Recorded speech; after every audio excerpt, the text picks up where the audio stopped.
Hello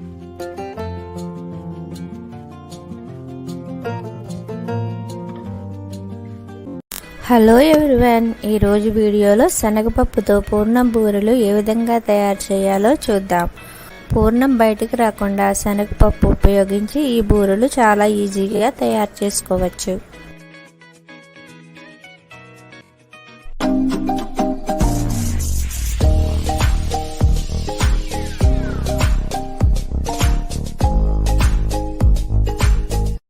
ముందుగా ఈ బూరెల తయారీకి మినపప్పు 1 గ్లాసు నానబెట్టుకోవాలి. మనం ఏ గ్లాస్తో అయితే మినపప్పు తీసుకున్నామో అదే గ్లాస్తో 2 గ్లాసుల బియ్యం తీసుకుని కూడా నానబెట్టుకోవాలి. ఈ రెండు వేరువేరుగా నానబెట్టుకోవాలి. 3 నుంచి 4 గంటల సేపు నానబెట్టుకోవాలి. ఒకవేళ పొద్దున్నే కుదరకపోతే రాత్రి నానబెట్టుకుని అట్టే పెట్టుకోవాలి.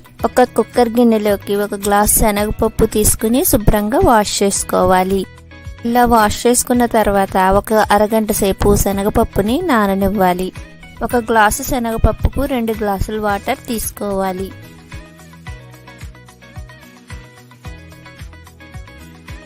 అరగంట తర్వాత శనగపప్పు ఈ విధంగా ఉంటుంది. ఇప్పుడు కుక్కర్ని ఆన్ చేసుకోవాలి. కుక్కర్ విజిల్స్ 8 నుంచి 9 వరకు రప్పించుకోవచ్చు.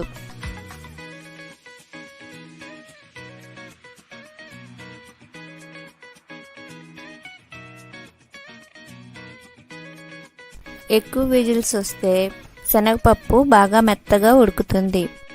మా వీడియోస్ మీకు నచ్చినట్లయితే please like, share and subscribe my channel. పక్కనే ఉన్న గంట సింబల్ నొక్కితే నేను వీడియోస్ పెట్టగానే నోటిఫికేషన్ వస్తుంది. శనగపప్పు ఇప్పుడు ఈ విధంగా ఉడికింది కదా, దీన్ని మెత్తగా స్మాష్ చేసుకోవాలి. మ్యాషర్ ఉపయోగించి కానీ గరిటె ఉపయోగించి కానీ ఈ శనగపప్పుని బాగా మెత్తగా పేస్ట్లా చేసుకోవాలి. శనగపప్పు ఉడికిన తర్వాత మీకు వాటర్ ఎక్కువగా ఉంది అని అనిపిస్తే ముందుగానే వాటర్ని కొద్దిగా తీసేసుకుని పక్కన పెట్టుకోవాలి. చూసారుగా, ఈ విధంగా మెత్తగా పేస్ట్లా చేసుకున్న తర్వాత దీనిలో గ్లాసున్నర బెల్లం తీసుకుని వేసుకోవాలి. మనం శనగపప్పు ఏ గ్లాస్తో అయితే తీసుకున్నామో బెల్లం కూడా అదే గ్లాస్తో తీసుకుంటే బూరెలు పర్ఫెక్ట్గా వస్తాయి. ఈ బెల్లం కరిగేలోపు మనం మినప్పిండి ఆడుకుందాం. చూసారుగా, మినప్పప్పు బియ్యం ఈ విధంగా నానాయి కదా.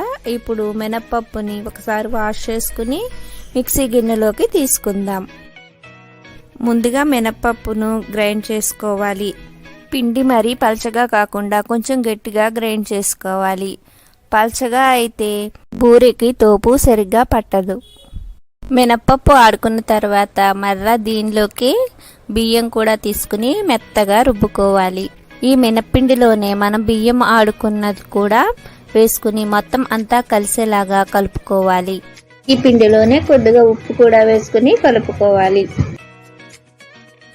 బూరెల్లో పూర్ణానికి పెట్టుకున్న ఈ శనగపప్పు బెల్లాన్ని దగ్గర పడేదాకా బాగా కలుపుతూ ఉండాలి. దీనిలోనే కొద్దిగా యాలకుల పొడి కూడా వేసుకుని కలుపుకోవాలి.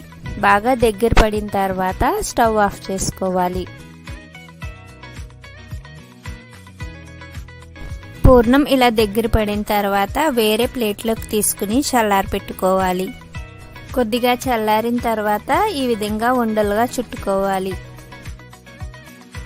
ఈ విధంగా పూర్ణాన్ని ఉండలుగా చుట్టుకున్న తర్వాత స్టవ్ మీద ప్యాన్ పెట్టుకుని సరిపడినంత ఆయిల్ వేసుకోవాలి. ఇప్పుడు మనం ఉండలుగా చుట్టుకున్న పూర్ణాలను ముందుగా ఆడిపెట్టుకున్న మినప్పిండిలో దీన్ని ఈ విధంగా ముంచి నూనెలో వేసుకోవాలి. అన్ని పూర్ణాలను ఈ విధంగానే మినప్పిండిలో ముంచుకుని నూనెలో వేసుకోవాలి. బూరెలు గోల్డెన్ బ్రౌన్ కలర్లోకి చేంజ్ అయ్యేదాకా ఫ్రై చేసుకోవాలి. చూసారుగా, ఈ విధంగా ఒక్కొక్క బూరెను వేసుకోవాలి.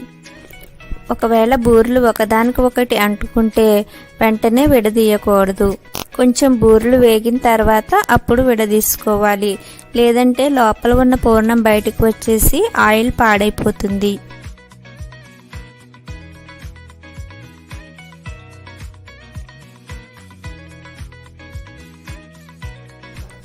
చూసారుగా, ఈ విధంగా వేగిన తర్వాత వేరే ప్లేట్లోకి తీసుకోవాలి.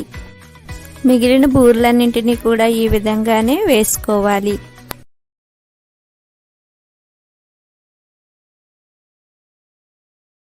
అంతేనండి, అమ్మవారి నైవేద్యానికి ఎంతో రుచికరమైన బూరెలు రెడీ అయిపోయాయి. పూర్ణం బయటకు రాకుండా శనగపప్పు ఉపయోగించి ఈ బూరెలు చాలా ఈజీగా తయారు చేసుకోవచ్చు. మా వీడియోస్ మీకు నచ్చినట్లయితే please like, share and subscribe my channel.